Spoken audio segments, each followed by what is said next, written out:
A few days ago, I was telling one of my friends the story of how I got my first breakthrough in the business world in the year 2016. It was after 8 long years of trial and error. I then asked my friend a rhetorical question. Why must it take so long to achieve success in business? I know the answer to that question, and the answer is because you have so many things you simply don't understand when you're starting out. And the way nature teaches you is by mistakes. It's when you make mistakes, fail, and fall that you learn and become smarter. In today's video, I want to look back and share with you some of the mistakes I made. This won't be bulletproof for your own mistakes because you'll have a whole lot of yours, but it might help you to avoid a few of them. If you're new here, don't forget to subscribe so you won't miss other interesting videos like this. 1. Try to compete. When I started out in the year 2008, I believed I had read a whole lot of books about entrepreneurship, and so I could start a business in any market and win the market share from the players who'd been in the market for a decade. This turned out to be a deadly mistake, and I later discovered that successful businesses aren't built by competing hard. Successful businesses are built by looking for a tribe to rule, a kingdom to dominate. You can't become successful in business if all you want to do is compete, because competition leads to a situation where you start fighting with pricing. When a business starts fighting its competitors with price, the devil has won. You might end up with a larger share of the market, but you will destroy your profit margin. That's why most businesses make no money. 2. Selling what people need. Another big mistake I made was hoping that if I could figure out what people need, I could easily make a lot of money. Listen very carefully, because this is very tricky. People don't buy what they need, even though they sometimes buy what they need. This is how it happens. If what people need is the same as what they want, yes, they buy. But if people don't want what they need, they won't buy. The best example I love to use is books versus alcohol. Everybody in the world needs books. Almost nobody needs to be drunk. Though people will buy what intoxicates them, they won't buy what can improve their mind, which is books. The best thing you can ever do as an entrepreneur is to figure out what people want and need. If they don't want it, it doesn't matter how much they need it. 3. Hoping to learn business by reading business books. A few years before I started out in the business world, I read a whole lot of business books because I thought that I could learn business by reading about business, and that's partly true.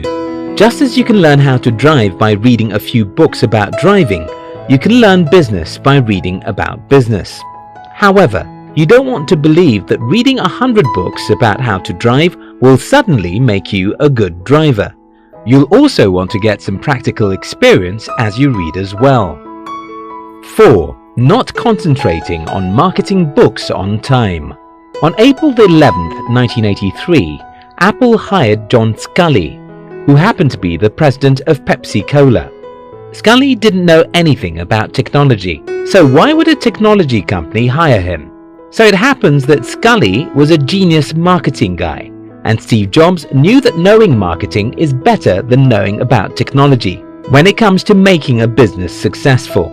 If you want to be successful in business, you have to study marketing because that's what 90% of entrepreneurship is all about. 5. Being soft with people. Till today, I'm a very soft person because I was raised in a soft environment. But I've learned over the years that some people are just selfish and are willing to take advantage of you. What I do now is to quickly recognize such people and crush them quickly. 6. Not adopting technologies on time. Oh, this should have been number 1 because this hurt me more than anything. I ignored technology for the first 6 years of my entrepreneurial journey. I was stupid. If I'd known what I know today about technology, I would have started using it the very first day I arrogantly went into the business world. You see, so many people have worked hard to build stuff that can make your journey a whole lot easier as an entrepreneur. You'll be dumb to neglect all these technologies or only use them for entertainment. Think about blogs, social media, YouTube, hundreds of software applications and plugins. They are all your assistants, and you have to use them to promote your business and to build your business system. 7. Expecting some people to believe in me. I think I wasn't expecting most people to believe in me, but I was hurt when some people who are close to me seemed not to believe in me, when I was actually expecting them to believe in me. Here's the thing, if you're starting a business soon, just know that life is about to become very, very rough. You're on your own, as most people will assume that you cannot succeed, and some of them will let you know, either with their words or actions.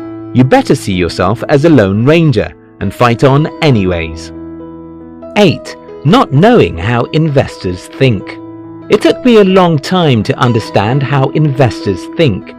And when I say investor, I mean anyone who might want to give you any money for business.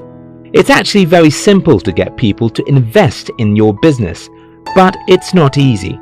You have to prove that you know what you're doing and that you have a bit of a track record. Trying to get other people to sacrifice their money on you when you have no track record of growing money is not going to work. 9. Giving people percentage of my business too early.